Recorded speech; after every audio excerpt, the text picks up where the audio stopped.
हाँ जी, ये बिल्कुल डिवाइड होके बैठते हैं।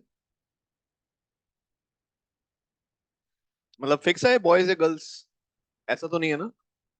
चलिए कार्रवाई शुरू करते हैं। सबसे पहला आज का एक्सपेरिमेंट जो हम करने वाले हैं।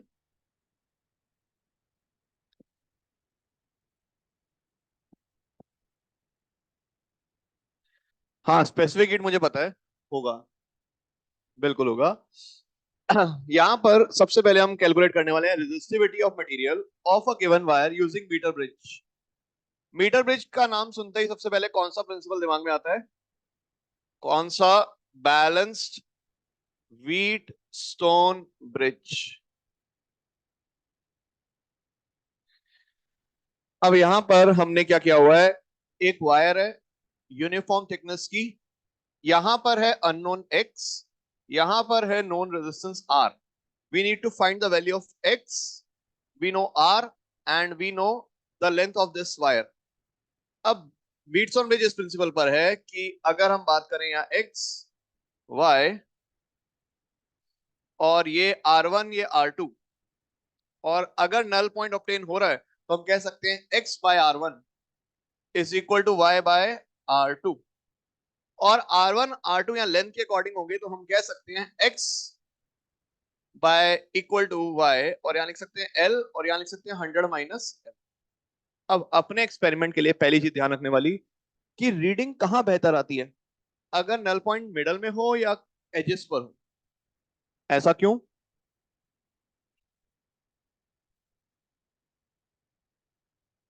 ऐसा क्यों?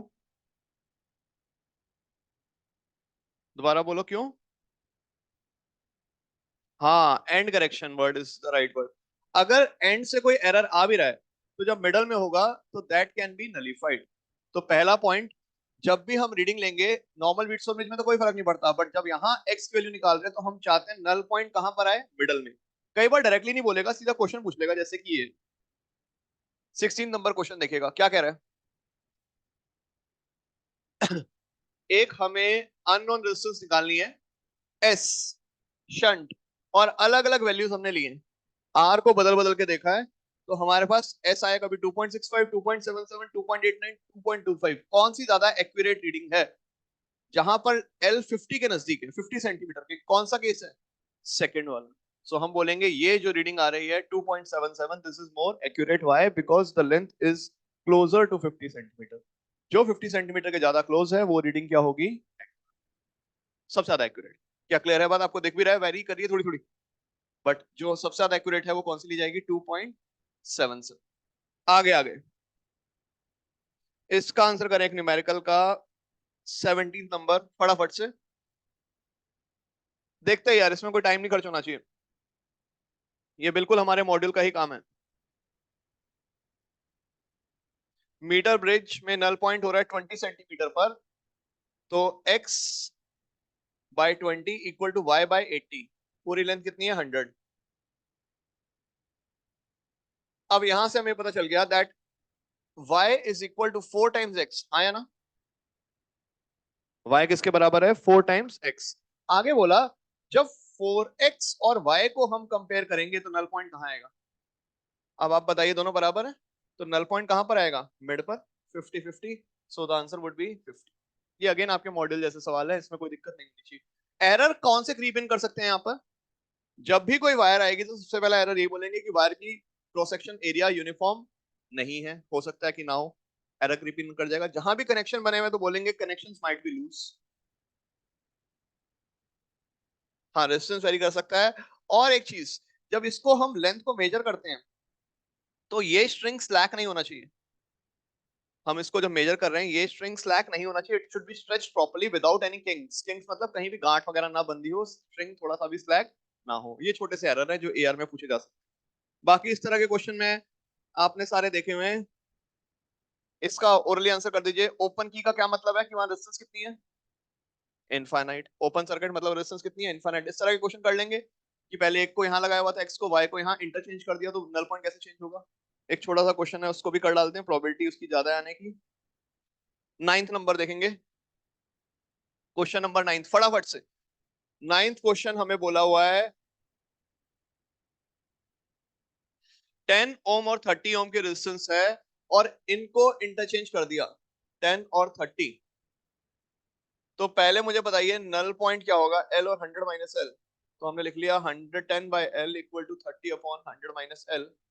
यहां से एल आ गया 25 और 100 माइनस एल आ गया 75। 1/3 की रेशियो और यहाँ भी 1/3 की रेशियो। अब अगर इंटरचेंज कर दी तो ऑब्वियस सी बात है, अगर यहाँ 30 है और यहाँ 10 है तो अब यहाँ से ये लेंथ 75, ये 25। तो नल पॉइंट कहाँ शिफ्ट हुआ, पहले 25 पे था, अब 75 पे चला गया, तो मतलब कितना शिफ्ट हुआ, 50। हो जाएंगे इस तरह के क्वेश्चन। ठीक।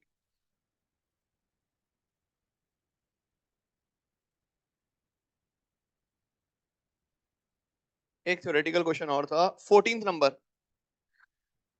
जो हम यहाँ ले रहे हैं मीटर ब्रिज की वायर, उसकी क्या प्रॉपर्टी होनी चाहिए। पहली चीज, टेम्परेचर कोफिशिएंट कैसा होना चाहिए, लो। क्यों, अगर करंट फ्लो कर रहा है, उसका टेम्परेचर चेंज हुआ तो हो सकता है उसकी रेजिस्टेंस वेरी करने लग जाए। हम चाहते हैं वो चेंज ना हो नल पॉइंट, तो टेम्परेचर कोफिशिएंट क्या होना चाहिए, लो, और रेजिस्टिविटी हाई। Moving on. अगला, फिर से यार ये मजाक है। ओम्स लॉ का हमें वेरिफिकेशन करना है। क्या ओम्स लॉ सबके लिए वैलिड है या ohmic resistance. Ohmic. Ohmic resistance में V वर्सेस I का ग्राफ क्या होता है, कर्व्ड या linear straight line. Linear straight line. अगर मैं बोलूं, दो तरह से ग्राफ बना सकते हैं, V versus I versus V। यहां पर रेजिस्टेंस है R1 R2 और यहां रेजिस्टेंस है R1 R2। तो जब भी VI है तो slope is proportional to R, या other R is proportional to slope, और इधर R is inversely proportional to slope. तो यहाँ वन का एंगल ज्यादा, टू का कम, तो हम कह सकते हैं R1 must be greater than R2, और इधर उल्टा हो जाएगा, R1 will be less than R। अब अगर एक ही रेजिस्टेंस है और अलग अलग टेम्परेचर पर है, T1 टेम्परेचर पर है रेजिस्टेंस, फिर T2 पर है, कौन सा सही है। क्या slope again proportional to R and R is proportional to temperature, तो सेम वही order, T1 greater than T2, और यहां पर उल्टा हो जाएगा, IV में T1 लेस देन T2। ये स्टैंडर्ड चार ग्राफ में से जब भी क्वेश्चन आएगा तो यही आने की संभावना है, या तो रेजिस्टेंस या टेम्परेचर। कोई डाउट। रेजिस्टिविटी हाई इसलिए होनी चाहिए ताकि हमारा एरर ना हो, अगर हमारा हल्का सा भी लेंथ में चेंज आया तो उसमें एरर ज्यादा क्रीपिंग कर जाएगा। सिंपल सा फंडा। इधर आ गए नेक्स्ट क्वेश्चन नंबर। इसमें तो मैं क्या ही बोलूं यार, सेकंड क्वेश्चन सबको आता होगा, देख के आंसर करें, सेकंड में क्या आएगा। क्या VI ग्राफ है या IV ग्राफ है। VI में स्लोप के प्रोपोर्शनल है, सबसे ज्यादा रेजिस्टेंस किसकी है, R3 R2 R1। एक बार 7 पर आ जाए, 7 में IV है या VI, IV, तो इनवर्सली प्रोपोर्शनल होगा, यानी VQ is less than RQ is less than R। आठवां नंबर, आठवां नंबर लीनियर कर्व। उसके बाद 17th क्या किया जा सकता है, 17 में हमसे रेजिस्टेंस पूछ रहा है, तो हम पॉइंट्स को प्लॉट करके निकाल सकते हैं क्या आएगा।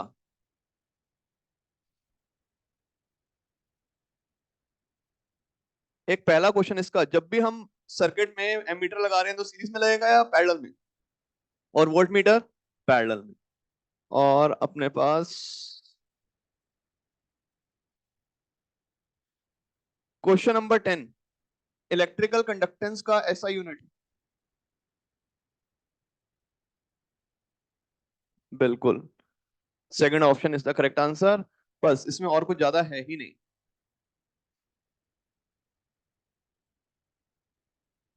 अब अगला है अपना एक्सपेरिमेंट, जिसमें हमें निकालना है figure of merit and resistance of galvanometer. पहली चीज मुझे बताइए, इस मेथड में हमारे पास ये जो सर्किट है, इसमें दो लूप हैं, पहला और दूसरा। पहले में कौन सी रेजिस्टेंस है, हाई, और दूसरे में क्या है, लो। शुरू में सर्किट किससे स्टार्ट करते हैं, हाई रेजिस्टेंस या लो रेजिस्टेंस से? हाई से या लो से? क्वेश्चन ये है, जब हम रेजिस्टेंस या फिगर ऑफ मेरिट निकालते हैं गैल्वेनोमीटर का हाफ डिफ्लेक्शन मेथड से, तो पहले हम किस की को ओपन रखते हैं और किसको क्लोज रखते हैं? हाई वाले को क्लोज और लो को ओपन। ऐसा क्यों? ऐसा क्यों? नहीं, पहले हम इधर से क्यों नहीं चेक करते, हाई से क्यों चेक करते हैं? देखिए, इसमें हमारा टारगेट क्या है, हमें गैल्वेनोमीटर की एक लिमिटेशन है जो कि सारे जानते हैं, it allows very little current to pass through it. मतलब मिली एम्पियर माइक्रो एम्पियर में होता है करंट। तो शुरू में हम सर्किट की रेजिस्टेंस कम नहीं रख सकते। हो सकता है करंट बहुत ज्यादा हो और जितनी इसकी रिफ्लेक्शन उससे ज्यादा करंट पास हो जाए और गैल्वेनोमीटर क्या हो जाए, डैमेज। तो पहला theoretical question, while measuring the resistance of galvanometer we should start with high resistance in the circuit और लो। अब मान लेते हैं, एग्जांपल देता हूं, कि जो हमारी बैटरी लगी हुई थी वो थी 2 वोल्ट की, इसकी गैल्वेनोमीटर की रेजिस्टेंस है 10 ओम, और यहां पर ये है हाई रेजिस्टेंस आर। मान लेते हैं गैल्वेनोमीटर में जो मैक्सिमम करंट अलाउड है वो है 1 मिली एम्पियर। कितना है, 1 मिली एम्पियर। अब आप ध्यान से सुनिए, मैंने पहले रेजिस्टेंस लगा दी यहां पर 3990।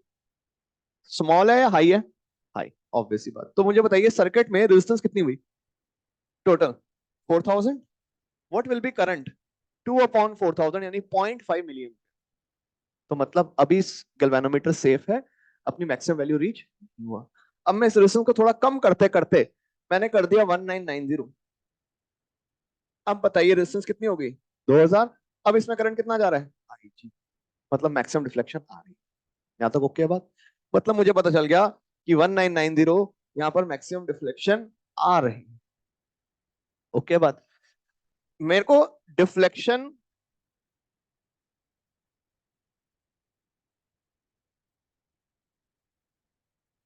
सर्किट में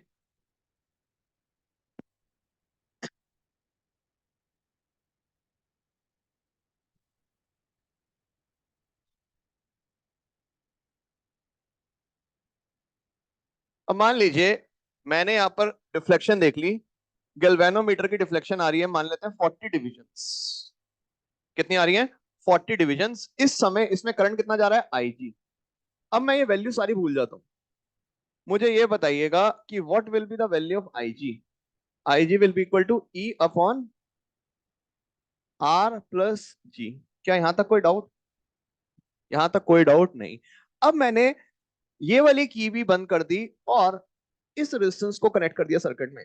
अब आप देखिए क्या हो रहा है, जैसे ही मैंने इस सर्किट को किया, इसकी रेजिस्टेंस जी है, इसकी शंट की है एस, और इसकी है आर। इन दोनों की पैरेलल रेजिस्टेंस कितनी होगी,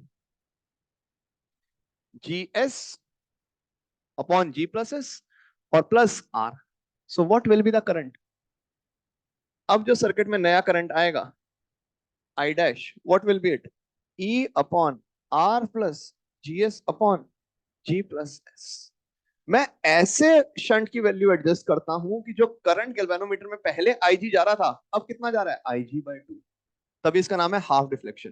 पहले 40 डिवीजन आ रही थी, अब कितनी हो रही है, 20। मुझे करंट अभी भी नहीं पता कितना जा रहा है, मुझे तो डिफ्लेक्शन से मतलब है। पहले डिफ्लेक्शन अगर 40 थी, अब डिफ्लेक्शन कितनी रह गई, 20। तो इसमें एक क्वेश्चन ये आता है कि हम शुरू की डिफ्लेक्शन इवन नंबर में क्यों लेते हैं, ताकि बाद में डिवाइड करने पर भी नंबर होल में रहे। अगर ऑड में हुआ तो डिवाइड करके डिफ्लेक्शन बीच में आ गई, वो मेजर करना मुश्किल है। इसलिए स्टार्टिंग की डिफ्लेक्शन हमेशा क्या ली जाती है, इवन।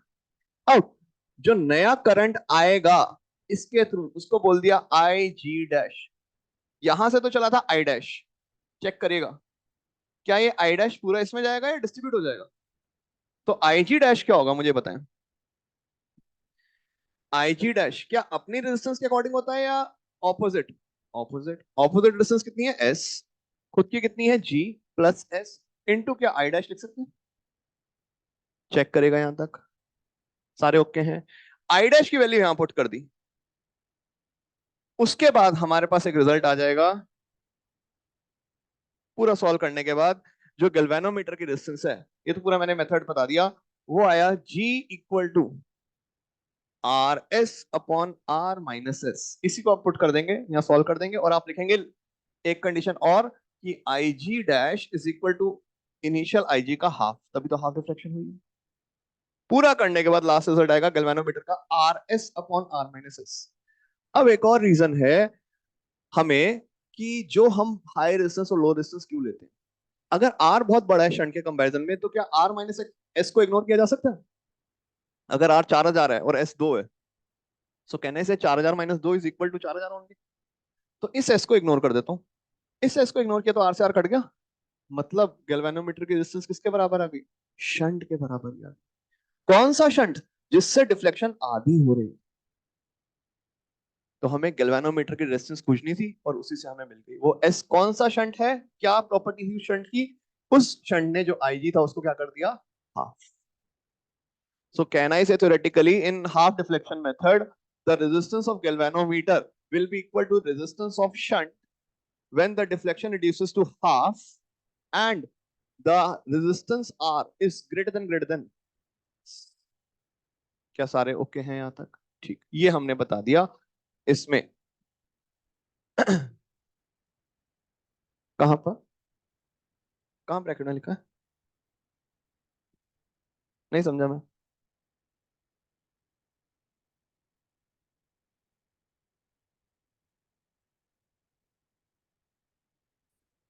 ये हाँ यहाँ पे, बाकी तो सारा मैंने जो लिखा है यहाँ पे वो एक्यूरेट है ना।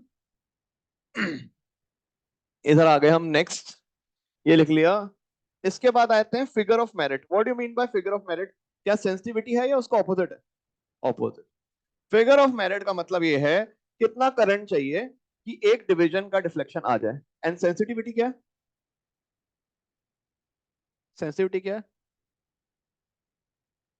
एक करंट, यूनिट करंट में कितने डिफ्लेक्शन आते हैं, that is called as what? Sensitivity. तो पहला क्वेश्चन तो ये है, क्या सेंसिटिविटी और figure of merit directly proportional है या इनवर्सली प्रोपोर्शनल? इनवर्सली, मतलब reciprocal of each other, rather ऐसे कहना सही हो। ठीक। अब मुझे सोच के बताइएगा, फिगर ऑफ मेरिट निकालने के लिए इसको हम डिफाइन कर देते हैं, करंट रिक्वायर्ड पर डिवीजन ऑफ डिफ्लेक्शन। मान लीजिए आई करंट से थीटा डिफ्लेक्शन आई, यहां कांस्टेंट लिख दिया के। आई करंट से कितनी डिफ्लेक्शन आई? थीटा। सो एक एंगल के लिए कितनी करंट की आवश्यकता होगी? तो क्या हम कह सकते हैं K is equal to what? I by theta. Theta से आई आ रही है, तो एक डिग्री के लिए कितनी चाहिए होगी, एक डिवीजन के लिए कितनी चाहिए होगी? आई बाय। अब हमें इसमें ग्राफ किसके बीच में बनाना होता है, पहले वो इंपॉर्टेंट है। इस एक्सपेरिमेंट में जो हमें ग्राफ बनाना है, वो बनाना है 1/थीटा वर्सेस आर। आर क्या था? हाई रेजिस्टेंस की वैल्यू आर, उसके बीच में हमें ग्राफ बनाना है। तो अब आप यहां देखिएगा, जो हमारे पास आई था, इस एक्सप्रेशन में आए आई जी लिखा के थीटा, यहां लिख दिया मैंने आई जी इक्वल टू के थीटा, ये इस तरह से एक्सप्रेशन लिख दिया। और आई जी की जगह क्या लिख सकते हैं? ई अपॉन आर प्लस जी, क्या लिखा जा सकता है? मैंने आईजी की जगह लिख दिया ई अपॉन आर प्लस जी। अब हमने इसको रेसिप्रोकल कर दिया, हमें चाहिए ग्राफ इसके बीच में 1/थीटा और आर के बीच में। तो एक वाई पर चाहिए, एक एक्स पर चाहिए, तो मैं आर को अलग कर देता हूं। पहले मैंने इसको यहां भेजा, आर प्लस जी अपॉन के, सॉरी अपॉन ई इंटू के इज इक्वल टू 1/थीटा। क्या यहां तक ओके बात? ये बन गया वाई एक्सिस वाई। अब आर है एक्स, तो मैंने इसको लिखा, इसको लिखा वाई, इसको लिखा एम एक्स, इसको लिखा सी। अब मैं इसके नीचे दोबारा लिख रहा हूं 1/थीटा K by E into R plus K G bye ई। ये एक्स एक्सिस है, ये वाई है। तो मुझे इस ग्राफ में देखिए बताइए स्लोप कितनी, क्या इसकी जो स्लोप है दैट इज इक्वल टू के बाई ई? हाँ है ना, बस ग्राफ में हमसे पूछता है कि स्लोप क्या इंडिकेट कर रहा है, इसका इंटरसेप्ट कितना है। और ये जो इंटरसेप्ट है ये सी होता है। सी किसके बराबर होगा? के जी बाय। पेपर में याद नहीं होगी इक्वेशन, पेपर में यहीं से शुरू करेंगे दोबारा से। आई जी इज इक्वल टू वॉट, के थीटा। आई जी का हमें फॉर्मूला पता है, ई अपॉन आर प्लस जी। यहां से आप एक बार डिराइव करें उल्टा करके इसको। क्लियर है बात सबको? पेपर में ये इक्वेशन नहीं याद होगी क्योंकि हम यूज ही नहीं करते क्लास में। पेपर में ये इक्वेशन से शुरू करेंगे, आई जी किसके बराबर है, के थीटा, और आई जी की वैल्यू हमें पता है ई अपॉन आर प्लस जी। ये आ गया फिगर ऑफ मेरिट।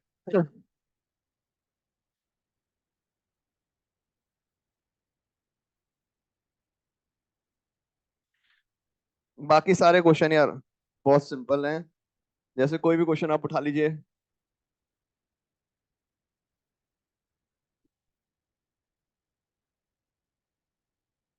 ये तो दिख ही रहा है डायरेक्ट, फिगर ऑफ मेरिट और करंट सेंसिटिविटी के बीच में रिलेशन क्या डायरेक्टली है या इनवर्सली है, इनवर्सली।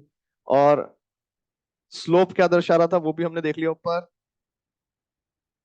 11 क्वेश्चन आपके मॉड्यूल में जैसे क्वेश्चन है, एमीटर की रेंज दे रखी है 5 एम्पेयर, इसको कन्वर्ट करना है वोल्ट मीटर में, रेजिस्टेंस एमीटर की इतनी है, so what is the resistance to be connected in series with it. हो जाएंगे ऐसे क्वेश्चन यार। ठीक, जो काम की चीज थी ग्राफिकल वो मैंने आपको बता दिया। दोबारा पूछता हूँ, इसमें पहले जो डिवीजन लेते हैं वो इवन लेते हैं या ऑड? इवन, ताकि जो उसका हाफ ले उसके बाद भी वो क्या रहे, फुल, होल नंबर में रहे। ये प्रिकॉशन है।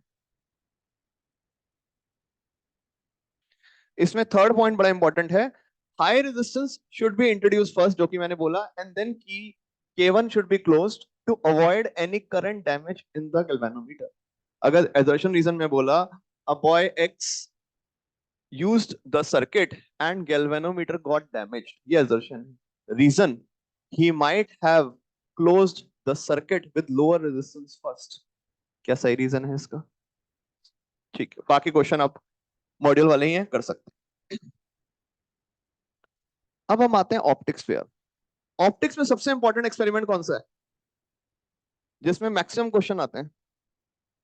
जेई की बात करें, कहीं भी बात करें, वो है प्रिज्म का मिनिमम डेविएशन।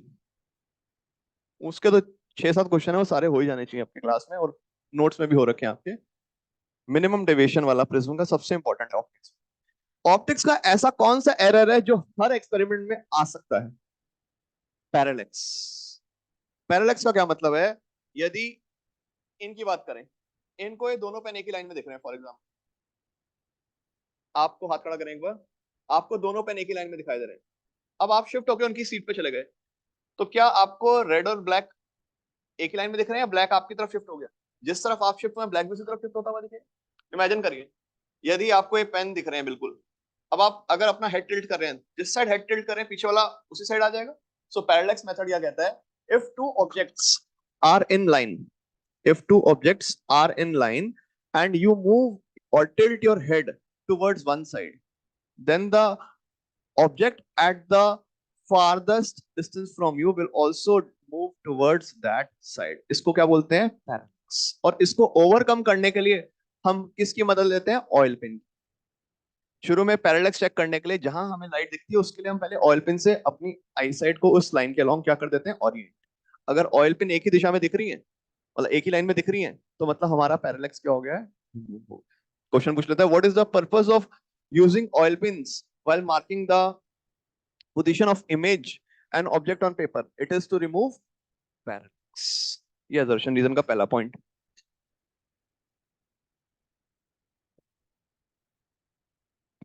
उसके बाद हम बात करते हैं पैरेलैक्स। हमने देख लिया कि शुरू में क्यू और पी एक ही लाइन में थे, अगर ए यहाँ पे शिफ्ट करता है अपनी आई को, तो इसको ये तो दिख रहा है, पी भी दिखने लगेगा यहाँ से, तो मतलब पी इसी तरफ शिफ्ट हो गया, इसको बोलते हैं पैरेलैक्स। अब एक एरर आता है जो कि बड़ा इंपॉर्टेंट है यहाँ पर, वो है बेंच एरर।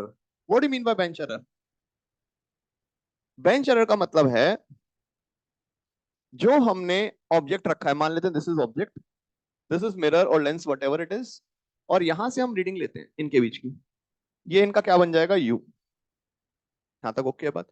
अब जरूरी नहीं है कि जो आपने मेजर किया वही एक्चुअल हो सकता है मिरर यहाँ लगा हुआ है, थोड़ा सा टिल्ट हो गया, इसका पोल इस लाइन में ना होके थोड़ा शिफ्ट हो गया, क्योंकि डिस्टेंसेस तो हम सारे कहां से लेते हैं, पोल से लेते हैं।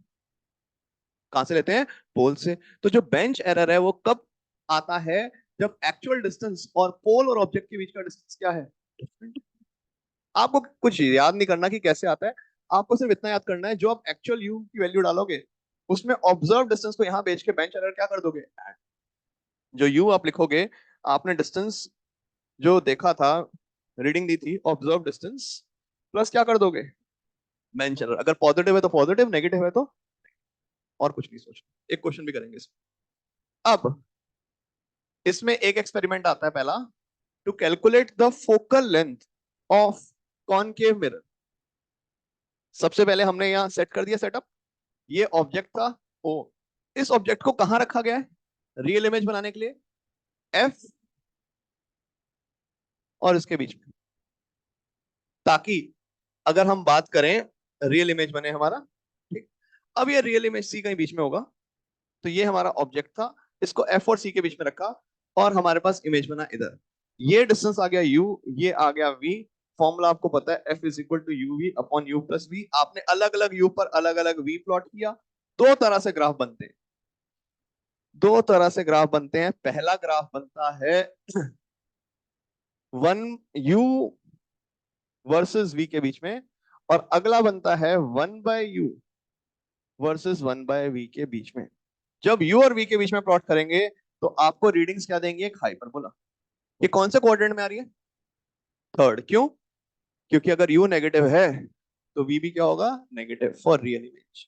तो कौन सा क्वाड्रेंट आ रहा है, थर्ड। तो पहले पूछेगा किस क्वाड्रेंट में, थर्ड, क्योंकि for U negative V is also coming out negative. अब आप मुझे सोचिए बताइएगा, इस फॉर्मूले में एफ में अगर यू और वी दोनों बराबर हैं, ये भी यू वैल्यू में, तो क्या हम कह सकते हैं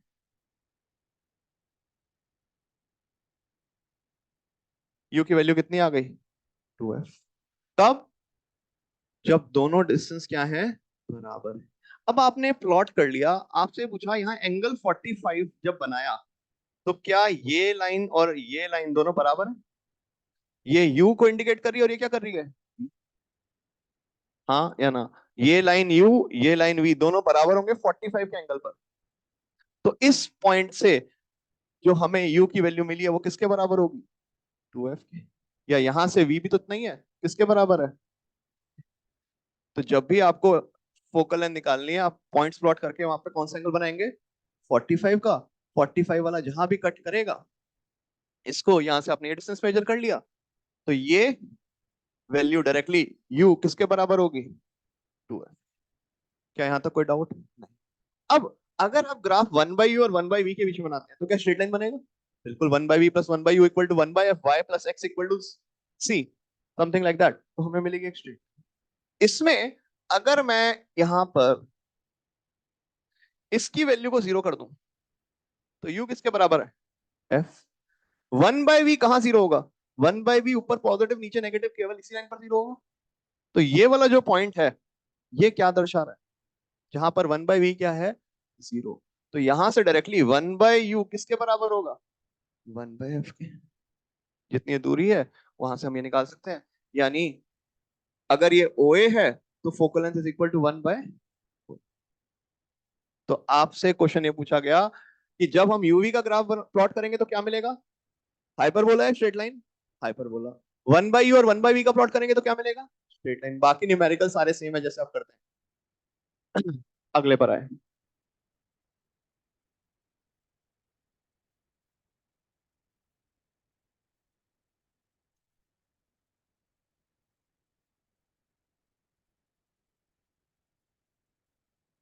अगले पर आए हम। अगला एक्सपेरिमेंट है अपना, to find the focal length of a convex mirror.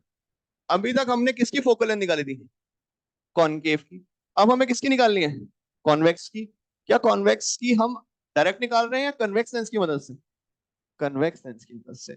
अब आप मेरे को एक सिंपल सा फंडा बताइए, यदि ये ऑब्जेक्ट है,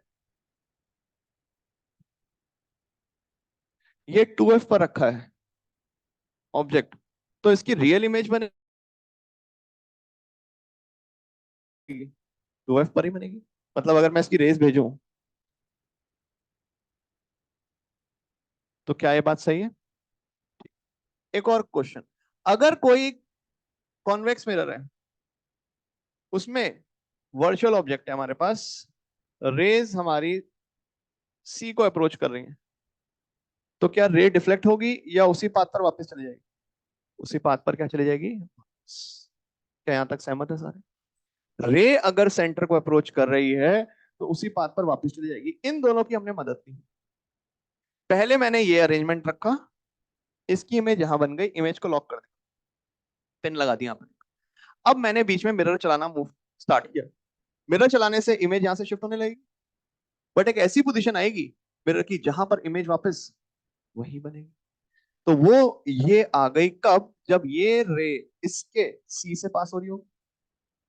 मुझे ये डिस्टेंस मैंने मेजर कर लिया, इसको बोल दिया सीएम। इस डिस्टेंस का जो आधा होगा क्या तरीका समझ आ गया सब? हमारा जो भी न्यूमेरिकल आएगा वो इसी पार्ट में होगा। कैसे? उदाहरण लेते हैं। बोला ऑब्जेक्ट पोजीशन 5 सेंटीमीटर है, कहीं से भी मेजर कर रहे हैं, यहां से हमने मेजर कर लिया, कितने पर है? 5 पर। लेंस कहां पर है? 35.4, फर्क नहीं पड़ता। इमेज कहां बन रही है? यहां से पूरा, यहां से 93.8 सेंटीमीटर। और मिरर कहां पर रखा है? 63.3। वहां से डिस्टेंस ले रहे हैं 5, 35.4, 63.10 और 93.8। हमें फोकल लेंथ निकालनी है मिरर की। तो क्या बेसिकली ये डिस्टेंस चाहिए हमें? हाँ या ना? तो ये 93.8 है, ये 63.3 है, क्या इसको सब्ट्रैक्ट कर देंगे? Can we get the answer? हाँ या ना? और उसको हाफ से डिवाइड कर दें या हाफ से मल्टीप्लाई कर दें तो will get the focal length. तो बिल्कुल हम सही कर रहे हैं, बट इस क्वेश्चन में एक चीज और ऐड कर रखी है यहाँ पर। क्या ऐड कर रखा है? Bench error. क्या बेंच एरर प्लस है या माइनस है? माइनस है। तो अगर मैं बात करूं यहाँ पर बेंच एरर का मतलब ये है कि इधर का डिस्टेंस 63.3 था और ये -0.1 है, तो इसका पोल यहां पर है या शिफ्ट हो गया? क्या यही है पोल या शिफ्ट हुआ हुआ है? शिफ्ट हुआ हुआ है। So what would be the actual distance of mirror? 63.3 या 63.3 माइनस 0.1? -0.1 या rather 63.3 plus 0 point plus minus of 0.1। क्या मेरी बात सब समझ पा रहे हैं? ये जो रीडिंग है, मिरर ऐसे लगा होता है, इस पे माउंटेड होता है। मिरर माउंटेड होता है हम, और बेंच पे लगा होता है, तो हम तो नीचे से डिस्टेंस देखते हैं। बट क्या पोल वहां पर है या पोल शिफ्टेड है? वो दे रखा है हमें बेंच एरर, तो सिर्फ बेंच एरर साइन के साथ हमने जोड़ दिया। तो जब इसमें जोड़ा -0.1, तो हमें रीडिंग क्या मिली? 63.2। अब इन दोनों का डिफरेंस लिया तो वो आ गया 30.6 और उसका आधा, जो कि आंसर है 50। क्वेश्चन क्लियर हो गया? ये हमारा पेपर में इस तरह से सवाल आया अगर इस टॉपिक में से आता है। बट अगेन आने की संभावना ज्यादा किसकी है? प्रिज्म। हाँ, मतलब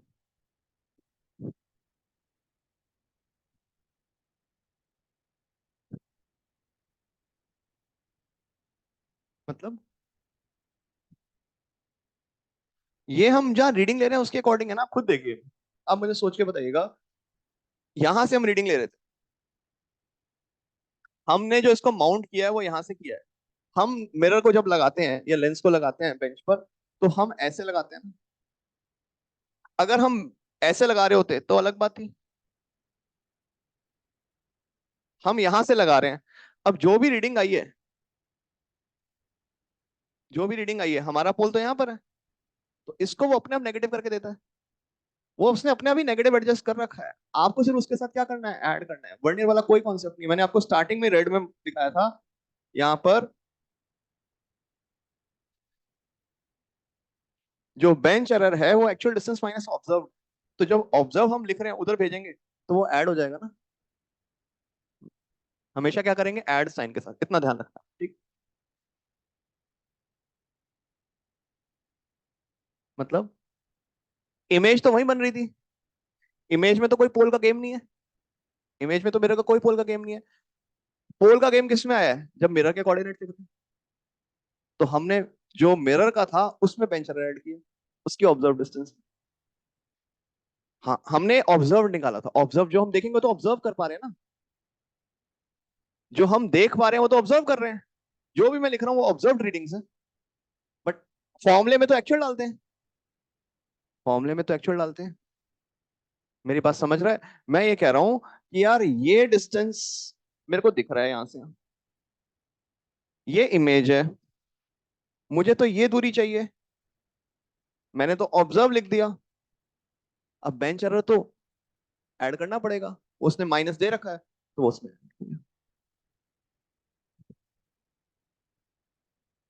कैसे? ये दूरी कितनी थी इसकी? ऑब्जर्व दूरी जो आपको बेंच पे दिख रही थी वो थी 63.3। थी 63.3। ये 63.3 थी ऑब्जर्व, हमने यहाँ ऑब्जर्व रीडिंग लिखी है। और बेंच एरर था -0.1 का। तो अब इसका कोऑर्डिनेट 63.3 है, शिफ्ट हो गया। शिफ्ट हो गया 63.3 प्लस -0.1, यानी 63 ठीक है ना? यहां से कोऑर्डिनेट चल रहे हैं ना हमारे। अब ये किसके बीच में पूछते हैं? अगर मिरर और लेंस के बीच में तो वही लिखोगे, बट अगर बेंच बोलता मिरर के पोल, मिरर के पोल और लेंस के बीच में डिस्टेंस, तब चेंज हो जाता। तब भी वही करते हैं हम। तब हम ये करते 62.2 लिखते, और उसका तो कोई दिक्कत है ही नहीं, मिड पॉइंट ही है उसका तो, उसमें कोई लेंस में लगाने की कोई जरूरत नहीं है, सिर्फ पोल में लगाने की जरूरत। उससे हमें मतलब ही नहीं, मैं सब भूल जाऊं। जब तक मिरर नहीं लगा हुआ था यहाँ पर, सिर्फ ये केस था, क्या यहाँ पर कोई बेंच अगर क्रीपिंग करेगा? नहीं। इमेज तो लॉक हो गई। इमेज, मैंने कहा जब तक मिरर नहीं था कोई बेंच एरर आएगा क्या? नहीं, क्योंकि इसका तो लगता ही यहां से है। नहीं, मैं तेरे से सिंपल सी चीज पूछ रहा हूँ, अगर मिरर नहीं लगाया होता, सिर्फ लेंस लगाया होता, सिर्फ ये ऑब्जेक्ट था, ये इमेज थी, क्या कोई एरर क्रीप इन करता? नहीं। तो इमेज तो यहाँ फिक्स हो गई।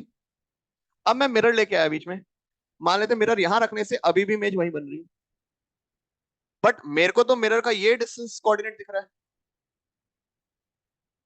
बट मुझे तो इनके बीच का फोकल लेंथ यहां से देख। तो तभी तो बेंच एरर इंट्रोड्यूस किया यहाँ पर। मेरा पॉइंट समझ रहा है ना? शुरू में कोई बेंच एरर नहीं था जब तक मिरर नहीं डाला। मिरर डालने के बाद बेंच एरर की हम मदद लेंगे। अगर बोले बेंच एरर है ही नहीं, उसका अपर्चर लगभग स्ट्रेट है, तो वो नहीं करेंगे हम ऐड। क्वेश्चन में जब तक नहीं देगा यहाँ, अगर यहाँ जीरो दे देगा तो आप मत लो।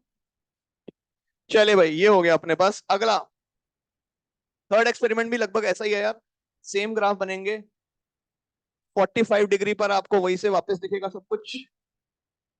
ये मैं रिपीट नहीं कर रहा, वापस से इधर भी बस हमारे कोऑर्डिनेट बदल जाएंगे, मतलब कोऑर्डिनेट बदल जाएंगे, गेम वही है। अगर बात करें सेम वही फंडा, 45 पर 2f, और यहाँ पर सेम, कुछ भी चेंज नहीं। अब आते हैं मुद्दे पर यार, ये है हमारे काम की चीज, इंपॉर्टेंट है।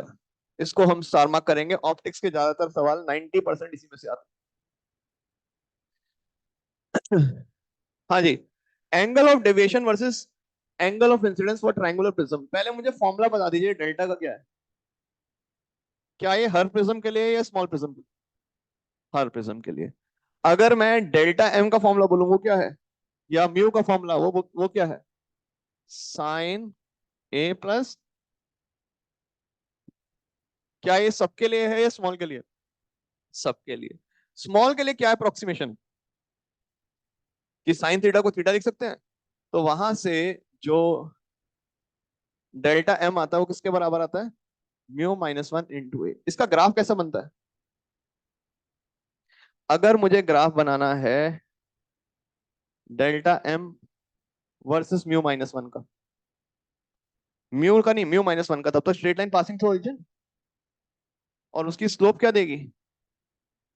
Angle of prism, y/x। But हम इसके बीच में ग्राफ थोड़ा बनाते हैं, हम तो ग्राफ बनाते हैं इसके बीच में, डेल्टा एम वर्सेस म्यू के बीच में। तो अगर ये μ-1 है तो म्यू कहीं पीछे शिफ्ट होगा, मतलब ये यहां से शुरू होगा ग्राफ। अगर μ-1 ये था, म्यू पीछे होगा। तो ये जो आपसे पूछेगा पहली चीज, ये लेंथ किसके बराबर है? 1 के बराबर। और इसकी स्लोप क्या देगी? Angle of prism. ग्राफ हमेशा डेल्टा एम और म्यू के बीच में बनता है। ये किसके लिए बनाया है? ऑल प्रिज्म या स्मॉल प्रिज्म? स्मॉल प्रिज्म के लिए। ऑल का तो आप जानते हैं, वो देखा है आपने, कर्व एसिमेट्रिकल सा कर्व रहता है ना। तो पहले मैंने इसी को पकड़ा है। या फटाफट बनाना चाहे तो बना ले, नहीं तो कोई दिक्कत नहीं, याद हो गया तो अच्छी। अब मूविंग ऑन।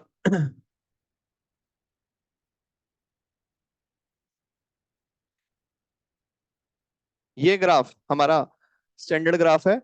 इसमें मुझे बताइए क्या ग्राफ इंडिकेट कर रहा है कि एक प्रिज्म में अगर ये ई है, ये आई है, रे इस प्रकार गई, तो जो हमारा डेल्टा है उसके बीच में हम क्या बना रहे हैं? ग्राफ। तो अगर मैं बात करूं, जैसे जैसे आई को चेंज कर रहे हैं, आई को बढ़ाना शुरू किया, आई को बढ़ाना शुरू किया, तो क्या डेल्टा एम कम होने लगा? एक आई की ऐसी वैल्यू आई जिस पर डेल्टा एम क्या है? मिनिमम। उसके बाद आई बढ़ाया तो डेल्टा एम फिर से बढ़ने लगा। जब डेल्टा एम मिनिमम होगा, उस केस में क्या आई और ई बराबर होंगे? बिल्कुल।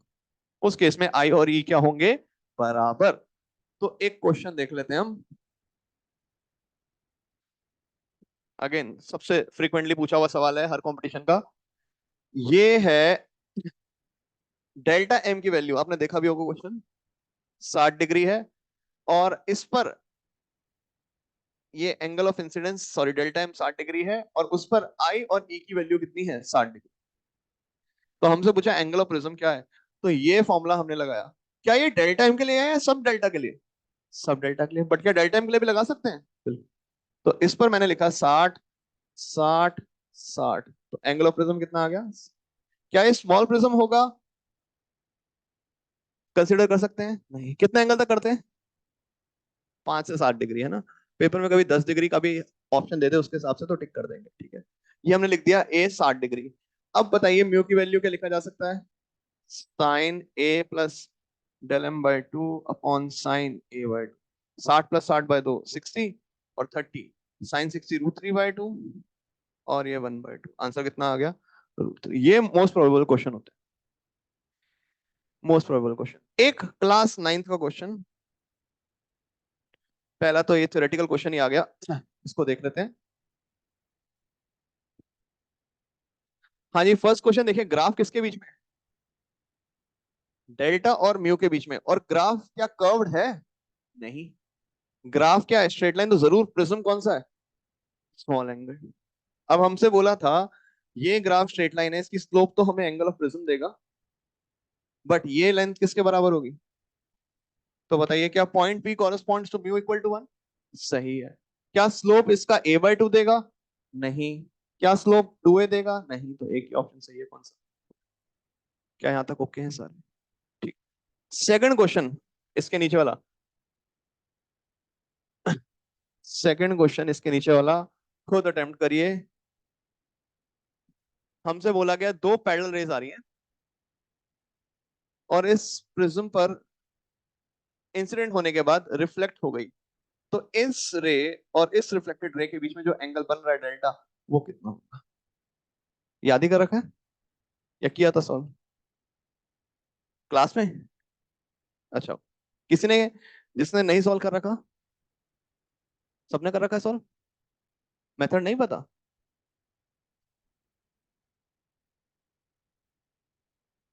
कैसे डबल होगा? कोऑर्डिनेटर में डबल होते हैं सारे?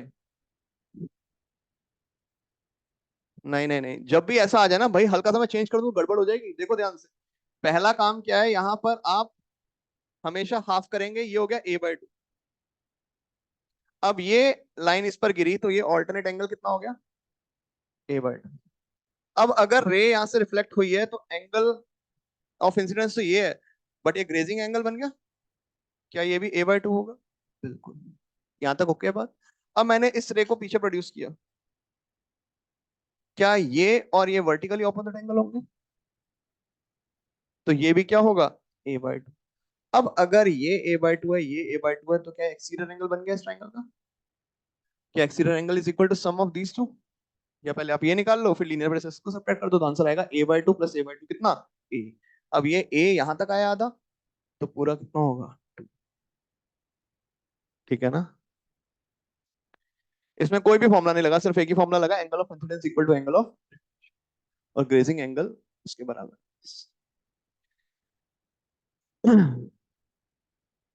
थर्ड नंबर आंसर करें जल्दी से। क्या मिनिमम डेविएशन कर रही है? तो मिनिमम डेविएशन में म्यू का फॉर्मूला क्या था? Sine A plus del M by two upon sine A by two. हाँ जी।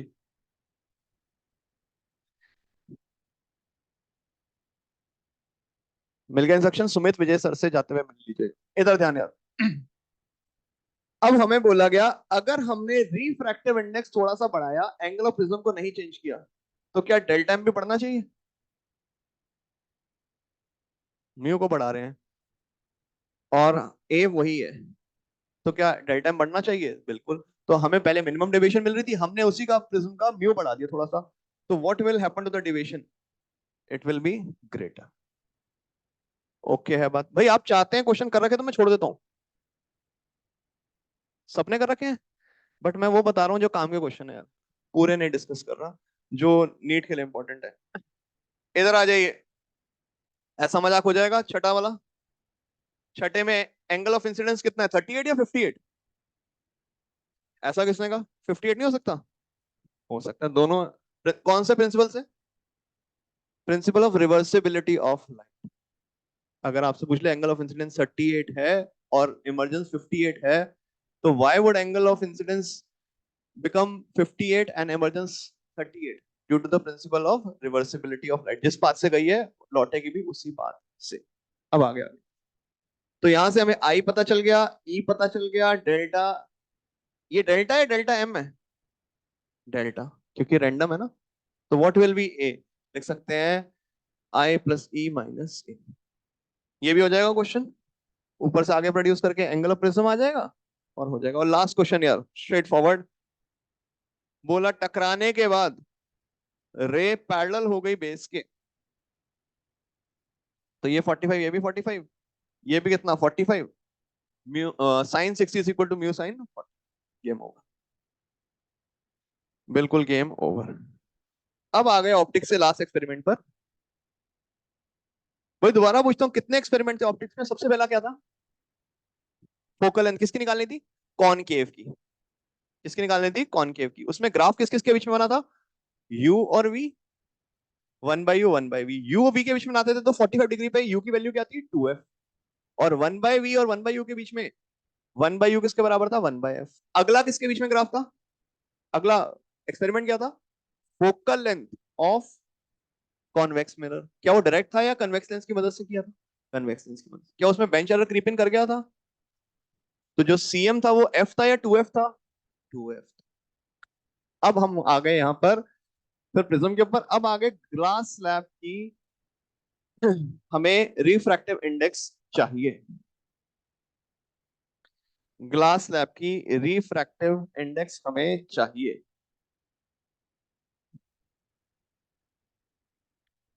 भाई ध्यान देंगे यहाँ पर, प्रोसेस क्या है। मान लीजिए हमें बोल दिया गया, हमने टेबल पर एक मार्क की रीडिंग ले ली, उसके बाद हमने इसके ऊपर ग्लास स्लैब लिया, अब इसी के ऊपर रखा हुआ है दिखाने के लिए। अब ये जो मार्क है यहीं दिखेगा या कुछ ऊपर? ऊपर चल। तो यहां पर अब जो इसकी रीडिंग आई वो मैंने कह दी बी। पहले रीडिंग क्या थी? ए। उसके बाद मैंने अपर लेयर की रीडिंग लेने के लिए ऊपर कुछ पाउडर डाल दिया और उसकी रीडिंग ली, उसकी वैल्यू आ गई फॉर एग्जाम्पल। तो मुझे पहले बताइए थिकनेस कितनी थी ग्लास स्लैब की एक्चुअल? ए माइनस सी या सी माइनस ए, वो बताऊंगा आगे क्या। हम सिंपलिसिटी के लिए पहले ऐसे लिख रहे हैं, पेपर में सी माइनस ए लिखा होता है, कोई फर्क नहीं पड़ता, ये रियल थिकनेस। बट हमें अपियर कितनी हुई? कितनी अपियर हुई? बी माइनस, हाँ या ना? बिल्कुल। और म्यू का फॉर्मूला क्या होता है? आपने डी बाई डी डैश पढ़ा होगा, या टी बाई टी डैश कुछ भी लिख दें। तो म्यू का फॉर्मूला आ गया ए माइनस सी बाय बी माइनस सी। एक्चुअल में डिस्टेंस वहां से चलते हैं, बड़ा सी होता है, बट फॉर्मूला नहीं बदलेगा। माइनस से ऊपर नीचे मल्टीप्लाई कर देंगे तो फॉर्मूला क्या बनेगा, से। सिर्फ याद करने के लिए बता रहा हूँ। एक किसकी दूरी थी, जो हमारा बेंच पर कोई स्पॉट था। जब ग्लास स्लैब रखा है या नहीं रखा है, नहीं रखा है। जब ग्लास स्लैब रख दिया, जब ग्लास स्लैब रख दिया, तब हमारी दूरी आई उसी पॉइंट की बी पर। और जब हमने ऊपर वाले की मेजर की तो उसकी दूरी आ गई सी। तो ये हमारे पास फॉर्मूला इस फॉर्म में लिखा हुआ है। This is C, C, this is A, this is B. पहला क्वेश्चन, ट्रेवलिंग माइक्रोस्कोप में हम साइड में स्क्रू गेज लगाते हैं या वर्नियर कैलिपर, वर्नियर कैलिपर। उसके बाद एक क्वेश्चन पहले डायरेक्ट उठा लेते हैं। इधर आ गए हम, 7वां नंबर क्वेश्चन। पढ़ के बताइए 7 में क्या कह रहा है।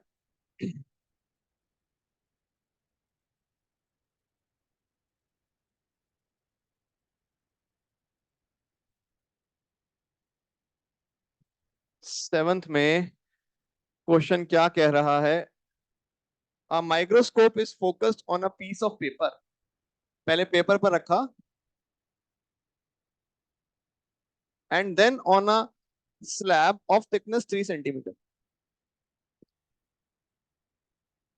ठीक है। अब हमें बोला गया माइक्रोस्कोप को कितना ऊपर करें कि it should be getting the mark in focus again. तो अब आप मुझे बताएं, 3 दे रखा है, इसकी थिकनेस म्यू हमें दे रखा है, तो what will be T dash. T dash will be equal to, ये कह सकते हैं T by T dash equal to mu. तो टी डैश आ गया 3/1.5, यानी टी डैश कितना आ गया, 2 सेंटीमीटर। मतलब ये दूरी कितनी दिखनी चाहिए, 2। तो माइक्रोस्कोप को कितना उठाना पड़ेगा, 2 या 1, 1। क्लियर है बात, दोबारा देखो। पहले हमने यहाँ मार्क को फोकस किया पेपर पर। अब हमने ग्लास स्लैब रखी, जिसका म्यू हमें दे रखा है 1.5, और उसकी थिकनेस दे रखी है हमें 3। मुझे बताइए, अगर ये T3 है तो व्हाट विल बी एपरेंट, इसी के बराबर होगा। तो टी डैश यहां से सॉल्व किया तो ये आ गया 2 सेंटीमीटर। वैल्यू पुट कर, मतलब ये दूरी होनी चाहिए मार्क की 2 सेंटीमीटर। पहले माइक्रोस्कोप इसके लिए फोकस था, अब उसको इसको फोकस करना है जो कि यहाँ से 2 सेंटीमीटर दूरी पर है। तो माइक्रोस्कोप को उठना कितना पड़ेगा, 1 सेंटीमीटर। क्लियर है बात, ठीक। एक इस पर आ जाइए, क्वेश्चन नंबर 3 पर यार। क्वेश्चन नंबर 3 पर जल्दी से। A mark on the table top is seen by the student through a microscope at a distance 30 centimetre from microscope। पहले ये मार्क हमारा कितने पे है, 30 पे। अब हमने एक स्लैब रख दी, उसको माइक्रोस्कोप को 5 सेंटीमीटर उठाना पड़ा इसी मार्क को देखने के लिए। कितना उठाना पड़ा, 5 सेंटीमीटर माइक्रोस्कोप को उठाना पड़ा। तो हमसे बोला गया the thickness of the slab is, तो ये हमने कहा अगर टी है तो एपरेंट थिकनेस टी है या T-5। इसका तो कोई 30 का काम है ही नहीं। पहले अगर यहाँ पर था, इस पॉइंट को फोकस करने के लिए उसको यहाँ पर जाना पड़ा, तो मतलब कितना ऊपर हुआ, 5। तो जो थिकनेस टी थी, अब उसकी थिकनेस कितनी रह गई, T-5। So what will be the formula, T upon किसके बराबर। एक क्वेश्चन मैं वर्नियर कैलिपर के साथ मिक्स करके आपको दे रहा हूँ, फिर हम आगे बढ़ेंगे।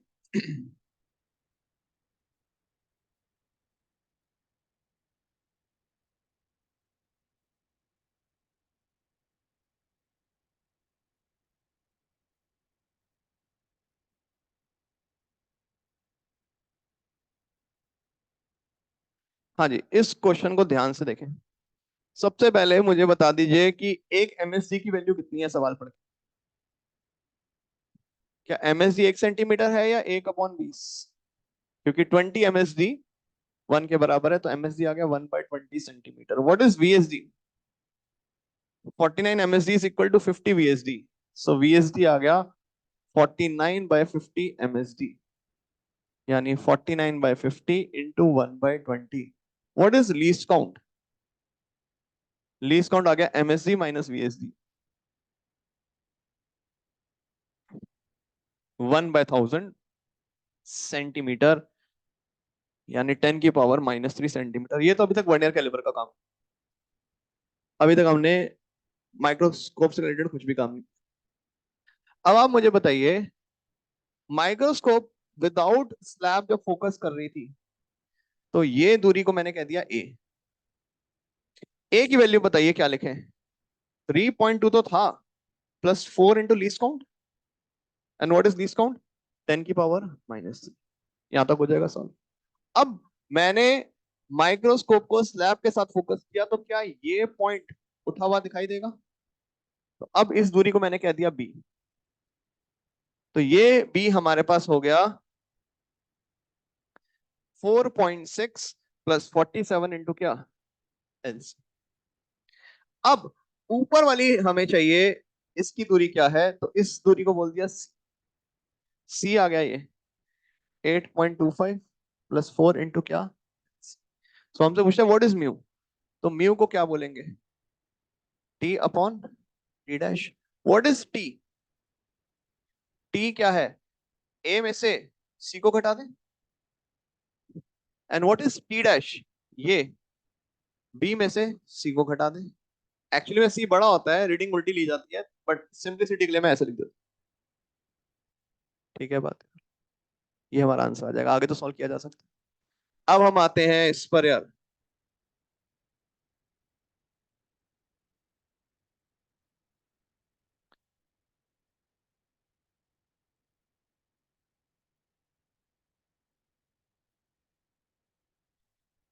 भाई डायोड्स पर, पीएन जंक्शन डायोड पर, क्या ये सेमीकंडक्टर में पूरी थ्योरी पढ़ रखी है? ये मैं कुछ भी नहीं बोलूंगा, सिर्फ एक दो क्वेश्चन कर दूंगा। इसमें क्या क्या इंपॉर्टेंट है? पहली चीज, पीएन जंक्शन की फॉरवर्ड और रिवर्स बायस्ड कैरेक्टरिस्टिक्स, वो सबको याद होंगी। ये जो टेबल है ये पढ़ के जाना। और ये कैरेक्टरिस्टिक कर्व, नी वोल्टेज याद हो जाए। उसके बाद जर्मेनियम सिलिकॉन की नी वोल्टेज याद हो। ये कर्व है, हमें पता होना चाहिए। और इस तरह के सवाल पूछे जाते हैं यार, कि कौन सा फॉरवर्ड बायस है या नहीं। तो फॉरवर्ड में इसकी रेजिस्टेंस क्या होगी, वोल्टेज क्या होगी, इससे ज्यादा होगी, this will be forward bias. इस केस में मुझे बताइए, एक बार हमने बैटरी का पॉजिटिव एंड यहां लगाया, तो what will be effective resistance? क्या ये ऑपरेट करेगा और नीचे वाला भी करेगा?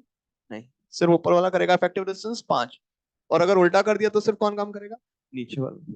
ऐसा काम हो जाएगा आई थिंक सर। हमारे कोर्स में क्या अब कोई 3 टर्मिनल डिवाइस है? ट्रांजिस्टर है या नहीं है? नहीं। सारी डिवाइस कितनी टर्मिनल है? तो आप मुझे बताइएगा, अगर मैंने यहां नाम लिखा डायोड, एलईडी, रेजिस्टर और कैपेसिटर, इनको डिस्टिंग्विश कैसे करते हैं? डायोड को कैसे डिस्टिंग्विश करते हैं? एक साइड नहीं, आप अगर आपको उसको ढूंढना है सारे पार्ट्स में से कि ये डायोड है, पहली चीज तो उसकी 2 टर्मिनल होने चाहिए, 2 लेग, 3 वाले तो ट्रांजिस्टर वो हमारे कोर्स में है ही। अब इसकी कैरेक्टरिस्टिक्स क्या होंगी? कैसा दिखेगा डायोड?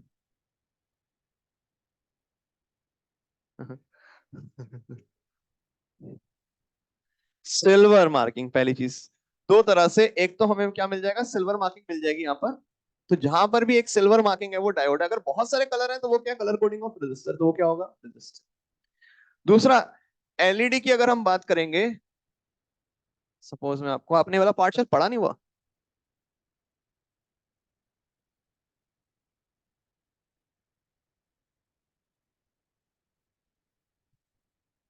भाई यहाँ पर देखेगा, अगर ये डायोड की बात करें तो एक सिल्वर रिंग आएगी, वो डायोड को दर्शा रहा है। या और उसका ये क्लोजर वाला एन साइड होगा और दूसरा क्या होगा, पी साइड। इधर आ गए, अगर हमारे पास ये फ्लैट साइड है तो ये पी है, और जहां सिलेंडरिक शेप है वो कौन सी साइड है, एन। डायरेक्ट क्वेश्चन बनता है यार, ये ढूंढ के बताइए कौन सा एंड कौन सा है। उसके बाद आते हैं एलईडी पर। एलईडी का बड़ा इंपॉर्टेंट कैरेक्टरिस्टिक है, 2 पैर हैं, 2 लेग है, एन वाला छोटा होगा। एन वाला क्या होगा, छोटा, और पी वाला लेग क्या होगा, बड़ा। किसके लिए? एलईडी के लिए। लाइट लगी होगी, ऑब्वियस सी बात है। ये वन डायरेक्शन में ऑपरेट करेगा या बाई डायरेक्शन? One direction. ऊपर वाला भी यूनिडायरेक्शनल, नीचे वाला भी यूनिडायरेक्शनल। फर्क क्या है, बस नीचे वाला लाइट एमिट करेगा, it is a light emitting diode. उसके बाद आ गए रजिस्टर पर। रजिस्टर पर काफी कलर कोडिंग होगी, वो आप जानते हैं, वीबी रॉय, ब्ला ब्ला, है ना। ऑल दो हट चुकी है कलर कोडिंग, बट इन्होंने यहाँ डाल दी। ठीक है, याद है तो अच्छी बात है। अच्छा, अब आप मुझे बताइए, ध्यान देना यार, सबका ध्यान इधर। अगर आपके सर्किट में डायोड लगा हुआ है और आप उसको मल्टीमीटर से चेक कर रहे हैं, किसे चेक कर रहे हैं, मल्टीमीटर से, तो वो डिफ्लेक्शन शो करेगा या नहीं करेगा? डिपेंड करता है, क्या दोनों डायरेक्शन में करेगा या एक में? एक में। तो आपको बोला गया, क्वेश्चन ये है, ये क्वेश्चन पढ़िएगा। A has a silver ring in its at its one end with two terminals. It can conduct electricity only in one direction. तो मतलब ये किसकी बात हो रही है? किसकी बात हो रही है? डायोड की। अगला ए क्या हो गया हमारा? डायोड। अगला, B is connected to DC source but current gradually decreases. अगर रेजिस्टर होगा तो स्टेडी करंट होगा। ग्रेजुअली डिक्रीजेस मतलब वो जरूर कैपेसिटर था, उसकी डिस्चार्जिंग हुई है। ग्रेजुअली या सडन दोनों वर्ड सही है। अगर करंट डिक्रीज हो रहा है, खत्म हो गया, तो वो अवश्य क्या है? कैपेसिटर। और दोनों डायरेक्शन में काम कर सकता है कैपेसिटर की, दोनों प्लेट्स किसी भी तरह से आप अरेंज कर सकते हैं। लिखा हुआ है behaves same in both directions. आपको बोला मल्टीमीटर में दोनों डायरेक्शन में लगाया, कोई डिफ्लेक्शन नहीं आया, तो क्या वो कैपेसिटर हो सकता है? बिल्कुल। एक में लगाया, करंट सडन डिके हो गया, दूसरे में नहीं आया, तब भी वो क्या है? पहले केस में अनचार्ज कैपेसिटर था, दूसरे केस में क्या था? चार्ज। बट रहेगा क्या? तीसरा, C is two terminal device which conduct electricity only in one direction with emitting light. Obvious सी बात है, C क्या है? LED। और D is a two terminal device with several colored rings on it with same steady current। मतलब ये क्या है? रेजिस्टर।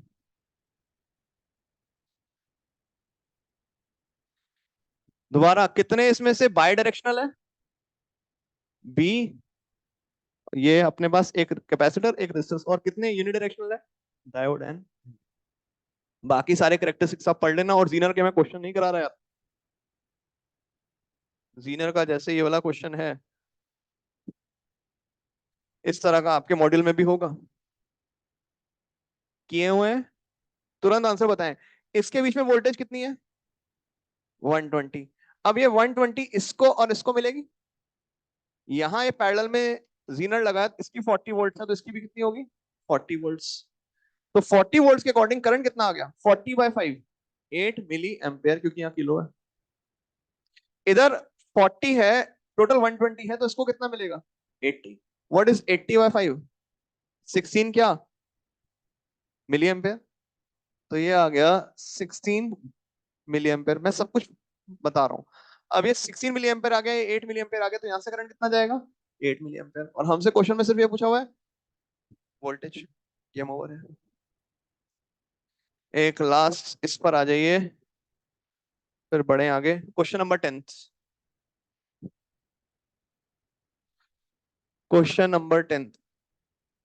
हाँ जी, 10th में हमें क्या बोला हुआ है कि यहाँ पर हम जो इनपुट वोल्टेज दे रहे हैं, जो इनपुट वोल्टेज दे रहे हैं वो फ्लक्चुएट करिए 10 से 16 के बीच। तो जब मैक्सिमम होगी उस पर इसकी मैक्सिमम ब्रेकडाउन वोल्टेज लगेगी कितनी? 6 वोल्ट।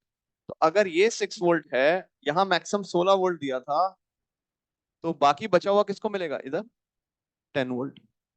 तो मुझे बताइए इसमें करंट कितना आ गया? 10/2, 5 मिली एम्पेयर। और इसमें 6/4, 1.5 मिली एम्पेयर। तो हमसे पूछा इस जीनर में कितना जाएगा?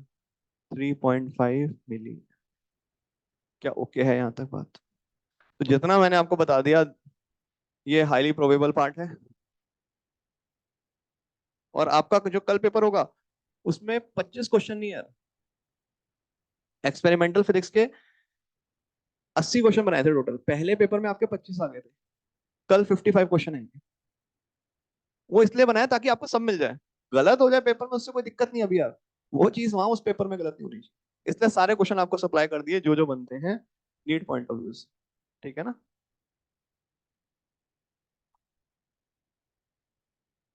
किसका? फर्स्ट क्वेश्चन, अच्छा हाँ हाँ हाँ बिल्कुल सही यार। इन्होंने ये बोला कि ट्रेवलिंग माइक्रोस्कोप में एक पहला क्वेश्चन है, वो डायग्राम क्या है। इसका मतलब ये है, जब आप देखते हैं माइक्रोस्कोप में तो आपको चित्र कैसा दिखता है, ये तो आपने देखा नहीं हुआ, तो आप ये याद करेंगे चित्र ऐसा दिखेगा। माइक्रोस्कोप में इन्वर्ट हो जाता है, जो चीज ऊपर होती है वो नीचे आ जाती है। तो जैसे जैसे आप माइक्रोस्कोप की टिप लेवल पे टच होगी, अगर ये टच नहीं हो रही होगी तो ये ऐसे रहेगा, जब टच होगा तो मतलब आप उस पर फोकस कर पाए। तो ये तो सिर्फ आपको याद ही करना है क्योंकि आपने देखा तो हुआ नहीं। तो चारों डायग्राम में से माइक्रोस्कोप में, ट्रैवलिंग माइक्रोस्कोप में कौन सा चित्र आपको दिखाई देगा? थर्ड वाला, याद ही कर लेंगे। ये दिखाई देगा या नहीं दिखाई देगा? नहीं, क्योंकि इन्वर्ट हो जाती है माइक्रोस्कोप। यूजुअली माइक्रोस्कोप में हम बायो के सेल्स वगैरह ऑब्जर्व करते हैं तो उससे हमें फर्क नहीं पड़ता इन्वर्ट हो रहा है नहीं हो रहा, बट यहाँ पर ध्यान रहे। ठीक, अब हम आ जाते हैं यार, एक हमारा एक्सपेरिमेंट बचा हुआ है। जीनर का भी मैंने बता दिया था क्या इंपॉर्टेंट है। अब यार हम आ जाएंगे उस पर, स्पेसिफिक हीट पर। टाइम फिर निकल गया आज। सुनेगा यार, उसमें क्या इंपॉर्टेंट है, जो स्पेसिफिक हीट है, पहली चीज आपसे पूछेगा that experiment is based on what principle? Principle of calorimetry. कौन सा principle? Principle of calorimetry. Calorimetry की अगर हम बात करें तो हम कह सकते हैं heat loss is equal to what?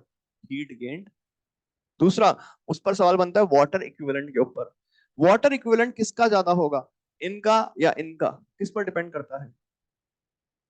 अगर दोनों के इक्वल मास लिए हैं, स्पेसिफिक हीट पर, जिसकी स्पेसिफिक हीट ज्यादा उसका वाटर इक्विवेलेंट क्या होगा? ज्यादा।